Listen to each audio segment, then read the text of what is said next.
2 tin से, देखिए teens बताता हूँ कैसा है। ये हो गया हमारा टीन, यहाँ ढक्कन दे देता हूँ। टीन जैसे आपके घर में 15 लीटर का तेल है, उसको टीन ही बोलते हैं, ये भी वैसे टीन है। 2 टीन्स बोला है। और ट्रस्टर पेंट एंड टैक्सेबल वैल्यू क्या है इसका, इच। यहाँ ये कितना टीन है, 2। और क्या बोला, इच यानी एक की वैल्यू कितनी है, 2800, 2800 यानी 28,000। एक की बोली, इच बोला, देखिए यहाँ पे लिखा है इच टीन हीस इच। तो इसको अगर हम मल्टीप्लाई 2 करेंगे तो दोनों टीन का वैल्यू आ गया। टैक्सेबल वैल्यू वही है, देखिए अब मैं दिखाता हूँ।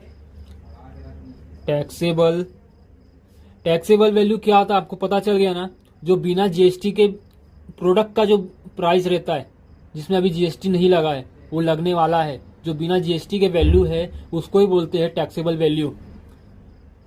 टैक्सेबल वैल्यू हमारे पास क्या दिया है, एक टीन का 2800, और उसको 2 करेंगे तो हमारे 2 टीन का वैल्यू आ जाएगा 00, ये हो गया 1645।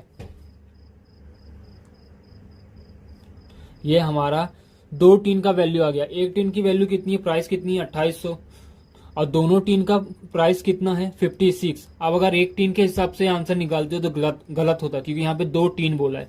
टैक्सेबल वैल्यू दोनों टीन का कितना आ गया 56,000। अब क्या बोला फाइंड करने के लिए, जीएसटी 28% के हिसाब से, रेट ऑफ जीएसटी, यानी हमें यहाँ पे दिया है रेट ऑफ जीएसटी दिया है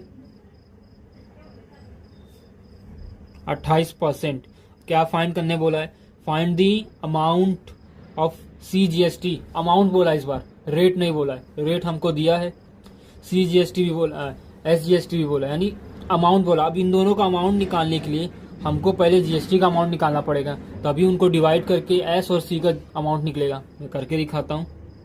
अमाउंट फॉर्मूला आपको बताया था पहले एग्जाम क्वेश्चन में, अमाउंट ऑफ जीएसटी क्या आएगा, टैक्सेबल वैल्यू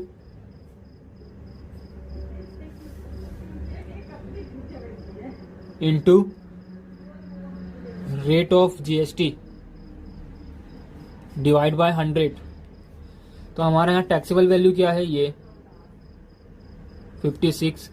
याद रखना यहाँ एक का बोला था, 2 टीन है लेकिन एक का वैल्यू दिया था, तो हमको इंटू 2 करना पड़ा, क्योंकि उसने 2 टीन बेचा है, सोल्ड किया है, तो दोनों टीन का वैल्यू हमारा 56 है। तो ये हमारा टैक्सेबल वैल्यू है, जो अभी टैक्स नहीं लगा इसके अंदर।